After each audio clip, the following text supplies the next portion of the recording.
What is up, health enthusiasts? It's Coach Lamby here for Working Weights LLC, your guide to strength, health, and all things nutrition. Joined as always by my co-host, Dwayne Ulrich, aka Poppy Dwirl. Hey guys. Today we are doing Nutrition 102.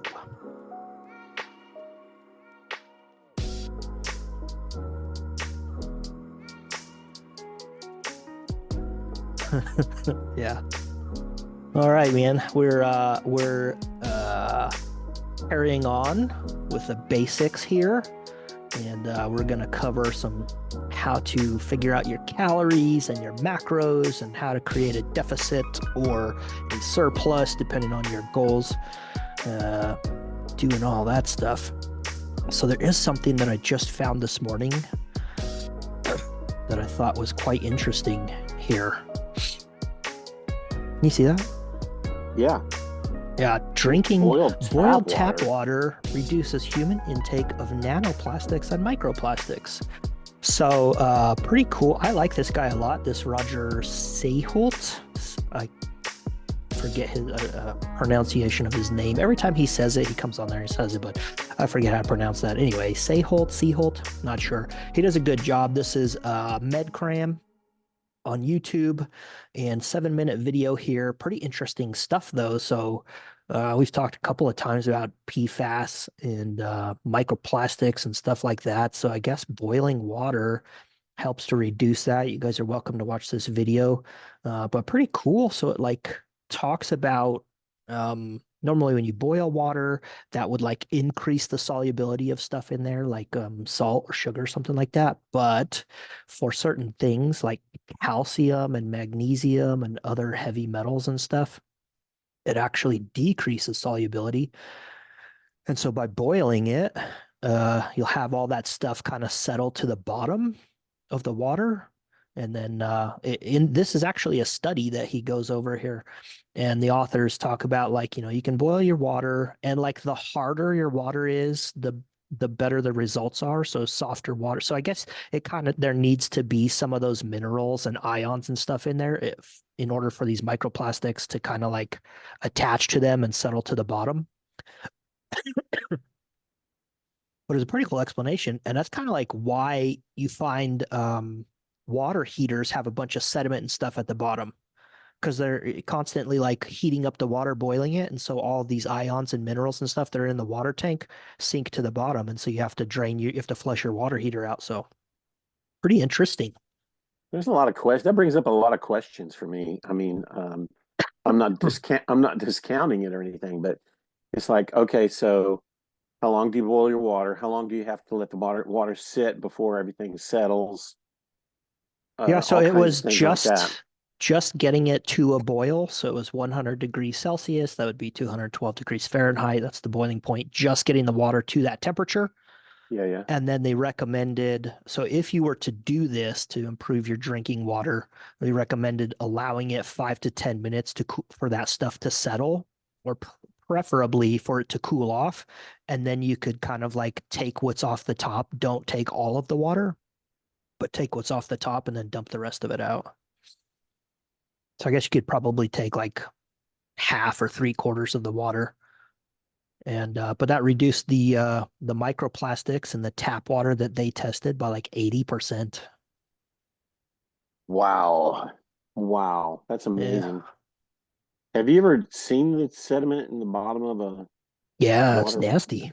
It's sure is nasty.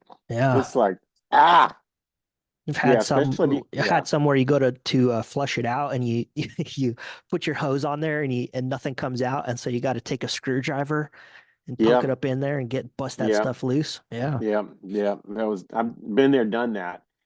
That was so nasty.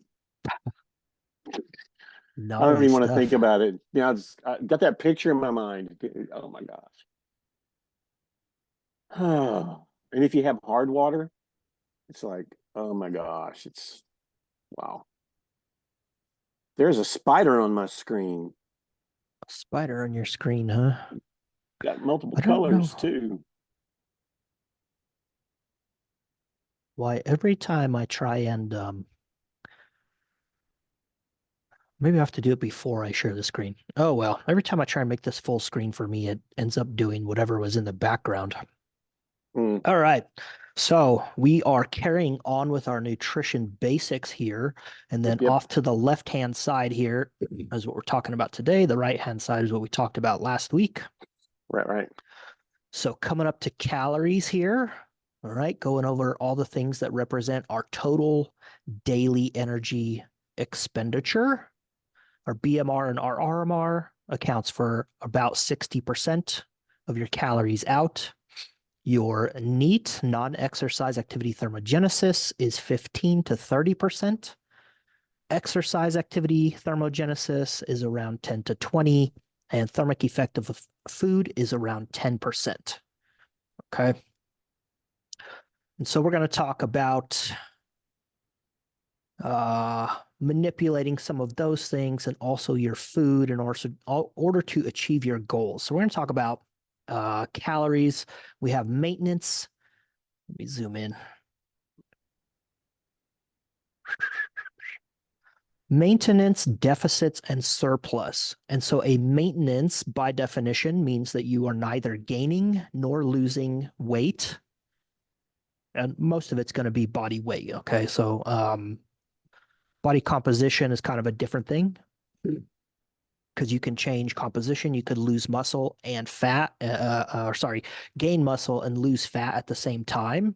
If you are new to exercise or you're new to changing your diet a little bit, you could see both of those happen at the same rate, and so your weight would stay the same, but your body composition changes. A deficit, calorie deficit by definition, means that you would be losing weight. And a calorie surplus by definition means that you would gain weight. All right, so talking about how to create these things. So number one, we talked about this just before we got on here, using a calculator. So you can go online, you can find lots of calorie calculators, and it'll ask you your age, your sex, your height, your weight, and all that stuff, and it'll give you spit out how many calories your BMR is, and then it has an exercise activity factor. So it'll ask you some questions about how much you exercise or how active you are, and it'll spit something out. So you can go online, you can find a calculator, you can easily do it that way. My preferred method is to just start tracking. Okay. Because you can use a calculator, but I found that most people have a wide variance, and the calculator isn't always an accurate representation, especially because there's different formulas to use. So depending on which formula the calculator is using, you could get something that's way off. You would think that would be really not that widely the variables wouldn't be that wide. But I just went in and yesterday and today, and I went in, I found every different kind of, not every, but I found a lot of different calculators that I could use. And for my maintenance, it was anywhere from like 2,300 to almost 3,700 calories. Yeah.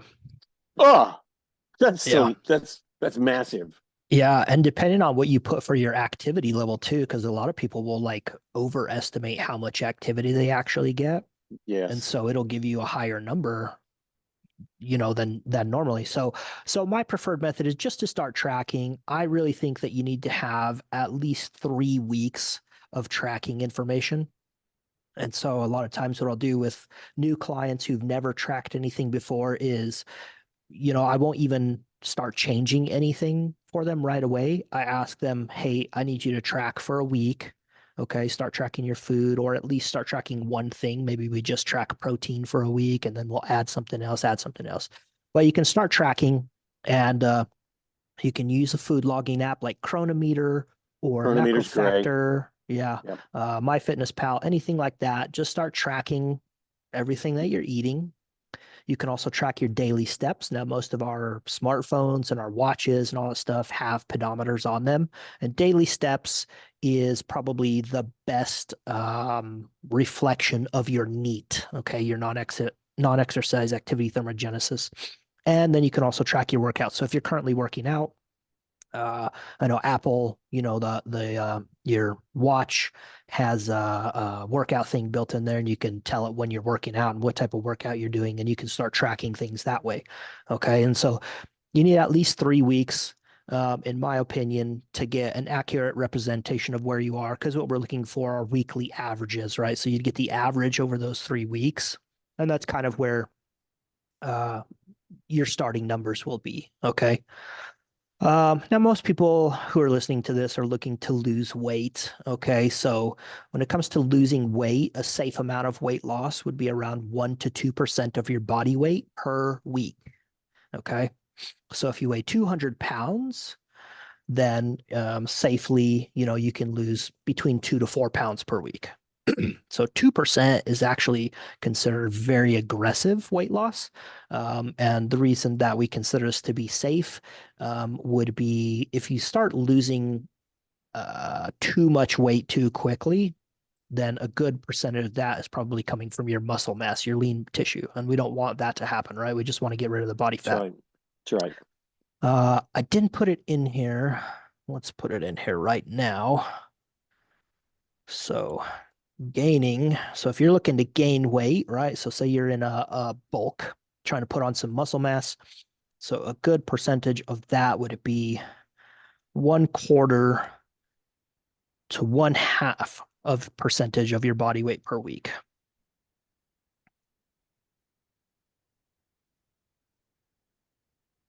All right. And then if you are not losing or gaining weight, you are not in a deficit or a surplus by definition. So I just defined all of these things. So a Right. deficit by definition means that you would lose weight. A lot of times what people happen is I'll have questions come to me, and I see it online to other coaches as well, is, hey, I started tracking. I reduced my calories by 500. I'm not losing weight, even though I'm in a deficit. Or you see this a lot of times. There's a lot of influence out there who like to say, well, calories don't matter because X, Y, or Z, right? And well, I created 500 calorie deficit. I didn't lose any weight. Okay, there are many reasons why that happens. We're not going to go into that here because this is basics. But even though you may have created this quote unquote deficit, the fact that you're not losing weight tells us you are in maintenance, right? Yes. Okay. Just to make that clear, it means you have to reduce calories more. Yes. All right. So adjusting our food or activity in order to create this calorie deficit or surplus or whatever it may be. So the amount of food that you eat is going to be the biggest lever. It's far, far easier to reduce 500 calories from your food than to try and expend an extra 500 calories. Okay. It's a lot of activity, a lot of effort on your part to actually do 500 calories. There's a lot of, so like my Apple Watch, if I tell it I'm working out and I tell it I'm doing a strength training, sometimes it'll tell me like I burn 400, 450 calories. That's just not true. Okay. That's a far, far overestimate. So most of the time when people go to the gym, you're there for like 30 minutes to an hour. Maybe you burnt 150, 250 calories, something like that. It's just not that much. I Good, dude. figured out. That's a way. That's a quick way to derail a whole fitness Yeah, regimen. So I'm going to hit that treadmill, and after 30 minutes on that treadmill, you look over and you burn like 90 to 125 calories, and it's like, that's it. yeah, This is not worth my time. I'm getting ice cream. yeah. If you, yeah, you can start to become pretty good at doing an exercise, um, like a stationary bike or running or something like that. And we'll talk about this a little bit, but uh like the more output, so on a bike it would look at how many watts you're producing per minute or per hour, something like that. So the more Yeah. wattage that you can produce, the more calories you're going to burn. But for the vast majority of people who are just going recreationally to the gym, like, you're just not burning that many calories at the gym. Right. Right. That's true. That's true. All right. Activity is going to be our second lever to pull. So this would be manipulating your calories in or out, right? So you'd either increase or decrease the amount of activity you're doing. The biggest effect you're going to get is from increasing your NEAT. So increasing your daily steps. Okay. The second biggest effect is from your workouts or adding cardio. So a lot of people will add and subtract cardio. And yes, it's a very good way to increase calorie expenditure. But the biggest effect is going to be from increasing your steps. So if you're currently getting like 6,000 steps per day, then bumping that up to 8,000 steps per day, and then over time getting somewhere to 10, 12,000. That's going to be a far bigger calorie burn than trying to add 30 minutes of cardio 2 or 3 times a week. Okay. And the reason for that is that like per minute walking expends less calories than running. But I can walk for a far longer time than I can run, right? So maybe I can go for a run for 30 to 45 minutes and then I'm kind of spent, okay? And then what happens after that is you come home and you end up sitting on the couch, right? Because your body is going to try and adjust your NEAT to make up for the exercise that you just did. Okay. So you spend a little bit more time sitting down. You don't get as many steps in over the rest of the course of the day. So if I can run for 30 to 45 minutes, let's say I burn 200 calories in that 30 to 45 minutes. By walking, depending on how much you weigh, if you go for a walk that lasts an hour to an hour and a half, you could probably burn 400 calories in that hour and a half. Okay. So being able to increase your daily steps over the course of 8 to 12 hours or something like that is going to give you a bigger calorie burn over the course of the day than that 30 or 45-minute cardio session. All right. That kind of pretty much covers it for the calories there. I mean, this really Yeah. is the basics. We could go a lot deeper into stuff, but Yeah, pretty much. And I just that's want to pretty put much it. I just want to put a shout out there to those of you that, you go out and you do that, you're doing that intensive workout and you're trying to burn off a lot of calories, or even those of you that go out and you do like walking for an hour and a half and you come back and you're super excited and, you've hit that 10,000 steps and you come home and then you decide to reward yourself with a pint of ice cream. Yeah. Yeah, you know who you are. We're watching you. We see you. Yeah, that is another thing about the exercise. So the more you increase that exercise, you kind of have to deal with a little bit more hunger levels, right? Yep. Yeah. Hey, Coach Lamby, so when you come in off of something like that, I know I've left your place before and just, man, I'm hungry. Mm-hmm. What do you suggest? And it's not lunchtime or it's not dinner time. What do you suggest to quench that hunger right after a tense workout? And say you're not Um, loaded with water. yeah. So what I really recommend after a workout is probably just consuming something that has some protein and some carbs in it. So you could do a protein bar. You could do a protein shake and maybe eat a banana or something along with it Yeah, the until protein shake. the next meal. Yeah. Yeah, the protein shake's really good. I was doing some research the other day and about um, a lot of times some people preload with a protein shake before the workout, but Hmm. after the workout is really when that protein shake hits your system.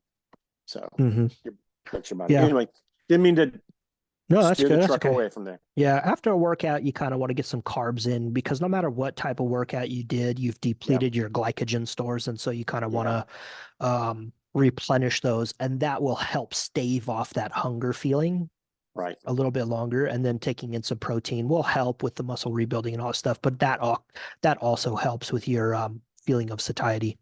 Right. Right. Right. Cool. All right, getting down into our macros. This is kind of the biggest thing, yeah, Macros. that people are going to be focused on because you can go to the gym and you can do some workout, create some extra calorie burn. You can add a daily walk in. So I have a daily walk that I do, usually 45 minutes to an hour. I cover about 2.5 miles within that time span, and that just helps me, get my daily steps in. But most people dealing with the diet, you know, okay, I need to reduce 500 calories. Um, what do I do? How much protein, how much fat, how many carbs, all that stuff. So let's get into that. So again, our macros is protein, fat, and carbohydrates. Now your protein intakes are going to vary by your goals. Okay. And we're not talking about periodizing your nutrition today. We will talk about that maybe next time. But depending on what you're doing, so whether you're in maintenance, a surplus, or a deficit, those protein intakes are going to vary. Okay. So just at maintenance, the RDA is 50 grams per day. And that covers 97 to 98% of the people out there, right? Just getting 50 grams per day. Now, that means you're not looking to build muscle. You're also not looking to lose any weight, whatever, just maintenance. Okay. Or going by the Diaz. Let me see if I can share that here.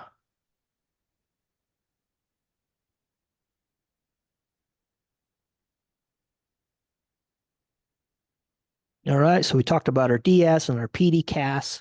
So protein requirements for this one's for the DS. This is one of those papers that we looked at. So if you're over 18 years old, most of us are going to be, and even at like 1 to 2 years old, the requirement doesn't change. So 0.66 grams per kilogram per day, right? And this would be for maintenance. Let me do some quick math here. So if I weigh 84 kilos times 0.66, that means I would get 55, 56 grams per day. All right. And that would be sufficient for maintenance for me. You can, you have a wide range there for maintenance. So for me, about 0.3 to 0.7 maintenance, anywhere within that range, probably going to be fine. Most people, what you're eating on a daily basis is just fine for maintenance. All right. So if you're going into a surplus, let's say you actively are trying to gain some weight, you're looking to build some muscle, 0.6 to 1 gram per pound of body weight per day kind of seems to be a good range to stay within. The research tells us that between 0.7 and 0.8 kind of seems to be the sweet spot there. Okay. And a lot of the recommendations out there are to get 1 gram per pound of body weight per day. You can, it's fine. I find that a lot of people have a hard time hitting that number. Also, we reach this point of diminishing returns once you get past 0.8 and you start getting up there 0.9 grams per pound, 1 gram per pound. Like the amount of gain that you see from that, in my opinion, just isn't worth the time. And you're also limiting yourself to a lot of foods that you can have by doing that. Going into a deficit between 0.7 and 1.2 grams per day seems to be a good range to be in there. Now, this is kind of the tricky part here. So a lot of people think that if you're looking to gain weight, that you really need to be eating more protein. And if you were looking to lose weight, that your protein requirements would go down a little bit. But it's the opposite. All right. So as you're looking to gain weight, you're going to be consuming more calories. Calories in and of themselves have a protein sparing effect. Okay. So when you reduce your calories to lose weight, some of those proteins, some of those amino acids that you're consuming in your diet are going to be used by your body, turned into glucose through a process called gluconeogenesis to supply energy for your body. Okay. And so as you consume more calories, there's more energy available into the system. And so it spares that protein for the process of muscle building. Okay. So if you're losing weight, your protein requirements go up a little bit, 0.7 to 1.2 grams per pound a day.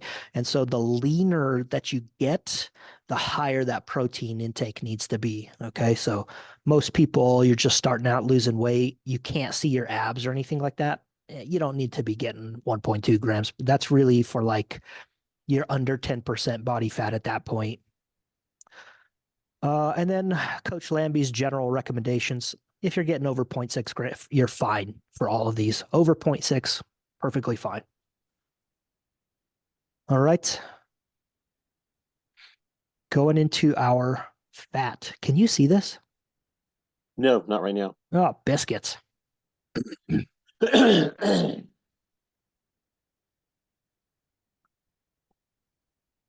All right, there we are. So everything I just covered right here.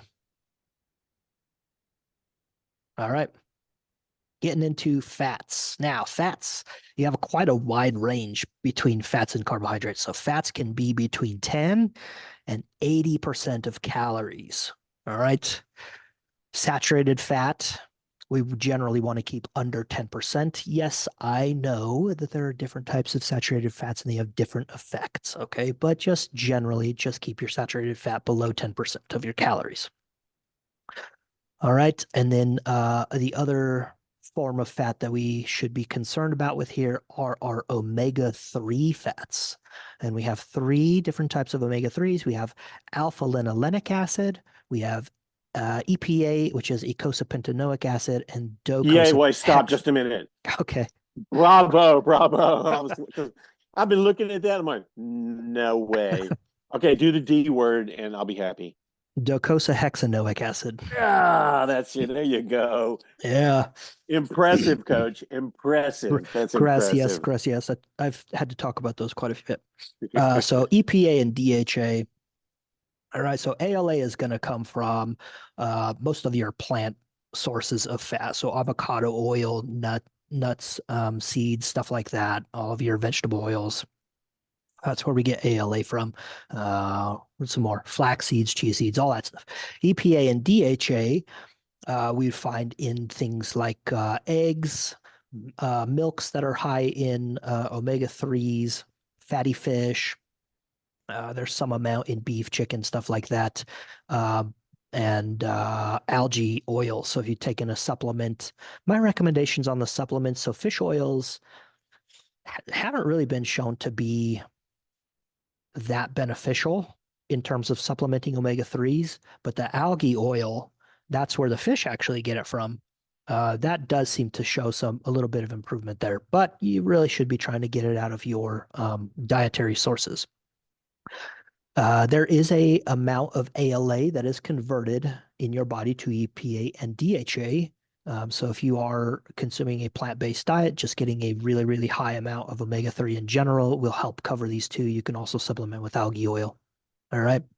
Cool. So our ALA recommendations is 1.6 grams per day for men, 1.1 grams per day for women. EPA, now, if you have not had a heart attack, stroke, or something like this is called primary prevention. Okay, so you're looking at 250 milligrams per day.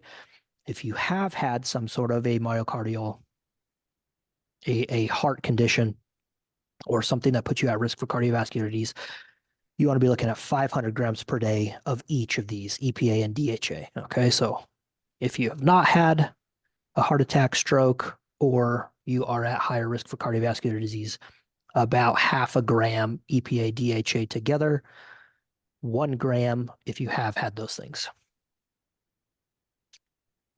All right, carbohydrates. Now, the carbs, really, we just look to adjust to your activity levels. Okay, so carbs can be between 5 to 60%. I generally don't recommend going over 60%. It doesn't seem to be too healthy in the long term. Now, in the short term, okay, as far as like this fat, you can go 10 to 80, depending on what kind of diet you want to do. Carbs 5 to 60. In the short term, like if you have a lot of weight to get off, it kind of doesn't matter how you get there, just get there, right? Yeah, So if yeah. a really, really high fat diet is That's going to true. help you get there, just do it and get there. We can worry about the longevity aspect of that later. Same thing for carbohydrates. If a low fat diet is going to help you get there, just do it and just get there. All right. Right, right.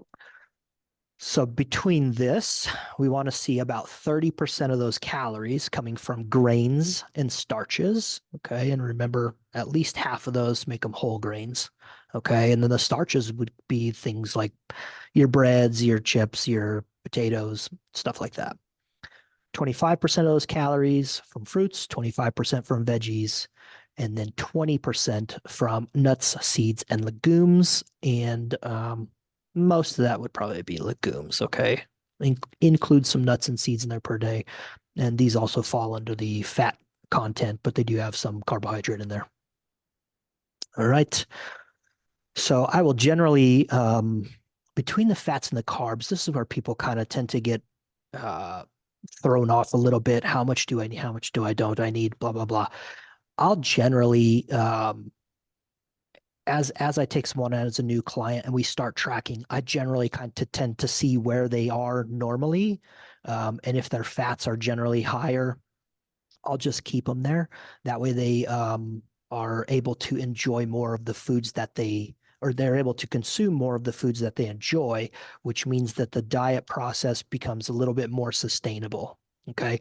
Right. Now, if you go into a diet or even a surplus, okay, and you're feeling like your activity levels or your energy levels are a little bit low, okay, and let's say your fat is a little bit higher than you might think it should be or whatever, and your energy levels are low, it's perfectly fine to play with those a little bit. Okay. So you can take 100 calories from one and bring 100 calories up from the other. And you would be shocked how many people we manipulate those one or the other. And people say, "Oh yeah, I'm feeling a little bit more energy. Okay, okay, Yeah. cool." And Yep. then next Yep. week, Yep. okay, let's swap 100 calories from these again, right? So now the second week we're at 200 calories. What happened to your energy levels? They go up, they stay, go down, they stay the same. Okay, so it's perfectly fine to play with those depending on your activity levels. As your ability to increase effort in the gym goes up, you're probably going to need to have more carbohydrates. Okay, so if you're not exercising a lot, carbohydrate, my recommendation probably doesn't need to be that high. Okay. But again, depending on where you are, if you have a lot of weight that needs to come off, and having a high carbohydrate level and a low fat level is going to help you sustain that diet to get to where we need to be, perfectly fine to do it. Okay. And then long term, um, between these two, I kind of like to see carbohydrates around 45 to 50%, um, or maybe even a little bit lower than that, 45%. And then fats are somewhere around 30 to 35%, right? And then your protein, depending on how many calories you get, that's generally somewhere around 15 to 20%.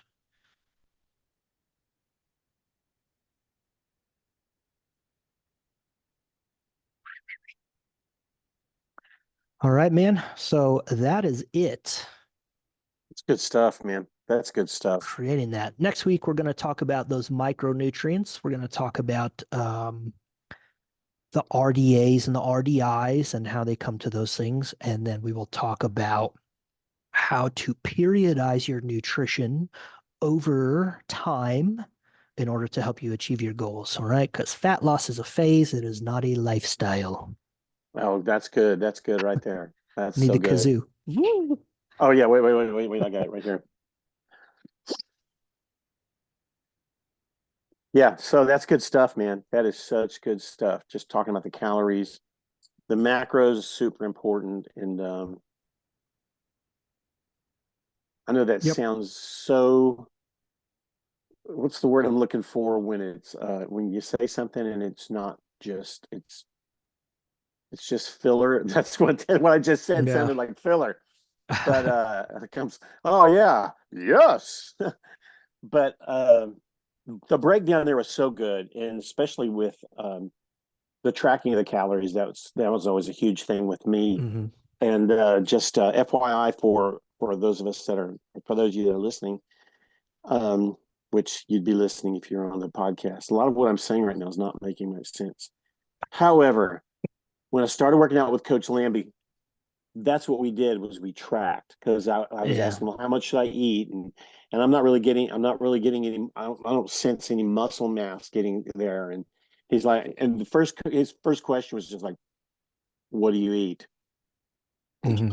I eat food. And he goes, no. So let's track this. And then he pointed me out to Chronometer, which is an excellent tool. And I've looked at the others, but maybe it's just because I'm more used to Chronometer. I haven't been using it lately, but I'm going to go back to it again just to track some things. But yeah, once you start tracking that, and then you see whether your weight's going up or going down, and You can learn all your calorie information there. It's just really, really good. And you've seen us use it on this on the podcast before. That's just super good stuff.